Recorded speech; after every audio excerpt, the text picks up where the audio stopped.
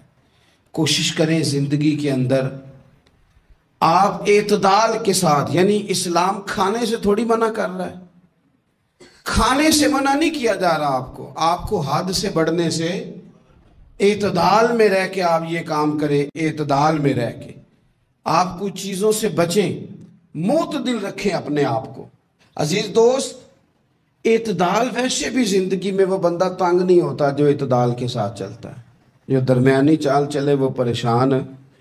بہت زیادہ کھانا کھانے کا رواج آ گیا ہے، اور پھر یہ کہ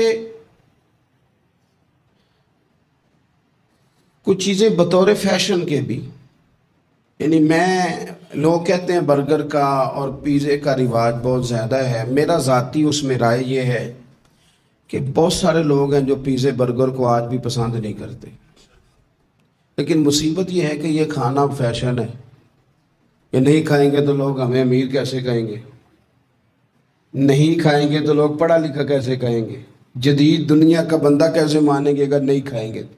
نہ کریں ایسا، سادی غذا کھائیں اور بہت زیادہ کھانا کھانے سے اپنے آپ کو بچائیں۔ نبی پاک صلی اللہ تعالی علیہ وسلم خزانوں کے مالک ہیں، خزانوں کے، لیکن حضور نے نا فقر اختیار کیا، تھوڑا کھایا۔ یہ حدیث کبھی دل کی تختی پہ لکھ لیں تو کام آئے گی، یعنی کون سا ایسا گھر ہے جس میں شام کو روٹی نہ پکے تو قیامت نہ کھڑی ہو، عورتیں احتجاج نہ کر دیں، بلکہ روٹی نہ پکنا تو دور کی بات ہے، بچوں کی مرضی کی نہ پکی ہو تو وہ چیزیں توڑتے ہیں۔ لیکن قربان جائیں، ادھر دیکھو نا، کچھ ہمارے اوپر ہمارے دین کی بھی تو ذمہ داریاں ہیں نا، ہم نبی پاک سے محبت کرنے والے ہیں، کچھ سرور کائنات کی غلامی کے بھی تو قرض ہے نا ہمارے ذمہ۔ میرے نبی پاک صلی اللہ علیہ وسلم کی پیاری زوجہ ام المومنین عائشہ صدیقہ رضی اللہ تعالیٰ عنہ فرماتی ہیں، مدینہ شریف آنے سے لے کر حضور کے وصال ظاہری تک کبھی ایسا نہیں ہوا کہ ہم نے 3 دن تک مسلسل پیٹ بھر کے گندم کی روٹی کھائی ہو، 10 سالوں میں کبھی ایسا۔ یہ بھی تو دین ہے نا، یہ بھی تو بھائی دین ہے کہ صرف نعرے لگانا ہی دین ہے، کہ صرف یہ کہنا ہی دین ہے کہ جناب میٹھا کھا لو، کھانے کے درمیان سنت ہے، مسواک کر لو سنت ہے۔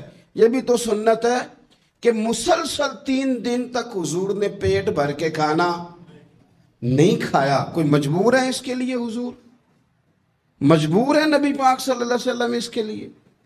یہ حضور کی چاہت ہے، تھوڑا کھانا کھایا جائے، کم پہ گزارا کیا جائے، اور سادہ غذا کو استعمال کیا جائے۔ کوئی کام نہیں کر پاتے ہمارے بچے، روٹی کھاتے ہیں مرضی کی، ثقیل غذا کھاتے ہیں جو ہضم مشکل سے ہوتے، اور پھر کھاتے ہی فوراً موبائل لے کے وہ لیٹ جاتے ہیں۔ تو وجود کے اندر وہ صلاحیت ہی نہیں ہے کہ آگے بڑھ کے کوئی کام کر سکے۔ میرے نبی پاک علیہ السلام نے فرمایا کہ ہر چیز کی زکوٰۃ ہوتی ہے۔ ابن ماجہ میں یہ حدیث آپ کو ملے گی، ہر چیز کی زکوٰۃ ہوتی ہے۔ زکوٰۃ کا معنی پاک کرنے والی چیز۔ جب آپ زکوٰۃ دیتے ہیں تو زکوٰۃ آپ کے مال کو پاک کر دیتی ہے۔ فرمایا ہر چیز کی کوئی زکوٰۃ ہوتی ہے، اور فرمایا یہ جو تمہارا جسم ہے نا، اس کی زکوٰۃ روزہ ہے۔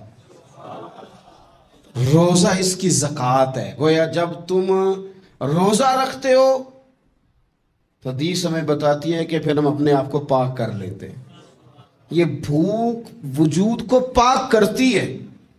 آپ کے ذہن کو، یہ جس بندے میں بڑی صلاحیت ہے نا کام کرنے کی، وہ روٹی بہت زیادہ کھاتا ہے تو پردہ پڑ جاتا ہے، کر ہی نہیں پاتے کچھ۔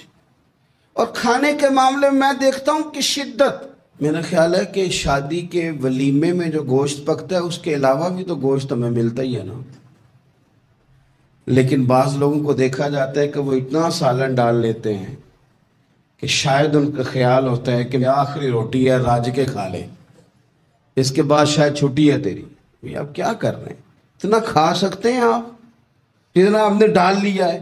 اور پھر سنجیدہ قسم کے لوگ ہیں، سیانے لوگ، تو وہ کھانے پہ اس طرح مطلب اٹھ کے بھاگنا۔ بھئی جو چیز نصیب میں ہوتی ہے وہ تو چل کے بھی آ جاتی ہے، وہ تو اسباب اللہ بنا دیتا ہے، لیکن اپنی طبیعت کا ماحول یہ بنا لینا کہ کھانا ہی کھانا ہے، اور کھانے کے معاملے میں شکایتیں کرنا۔ مجھے جناب دیکھو فلاں آدمی کے میں گھر گیا تھا تو بوٹیاں کس طرح کی دے گیا ہے۔ کئی دفعہ تھوڑی سی نا بات سن کے تو بندے کا قد دیکھ کے شرم آتی ہے کہ کتنا تو بڑا آدمی ہے اور تو نے کتنی چھوٹی بات کر دی ہے، تو کیا عجیب بات کر رہا ہے۔ تو نبی پاک صلی اللہ تعالی علیہ وسلم اعتدال کے ساتھ کھانا کھاتے، فقر کو پسند کرتے۔ میرے نبی کریم صلی اللہ تعالی علیہ وسلم نے کم کھانا کھانا مومن کی علامت قرار دیا۔ حضور صلی اللہ تعالی علیہ وسلم فرماتے ہیں مومن ایک آنت سے کھاتا ہے، ایک آنت سے مومن کھاتا ہے، اور کافر اور منافق 7 آنتوں سے کھاتا ہے۔ 6 گنا زیادہ روٹی کھاتا ہے کافر اور منافق مومن سے، 7 آنتوں کے ساتھ کھاتا ہے۔ ہمارے ہاں تو اللہ کے فضل سے نا اب کھانا کھانے کی اور کھانا کھلانے کی دوڑ لگی ہوئی ہے۔ یعنی عجیب فلسفہ ہے لوگوں کا کہ 4-5 نوجوان ہیں تو کہتے ہیں آج دعوت تیری طرف ہے اور کل دعوت میری طرف، اور پرسوں اس کی جانب ہے اور ترسوں اس کی جانب ہے، اور لوگ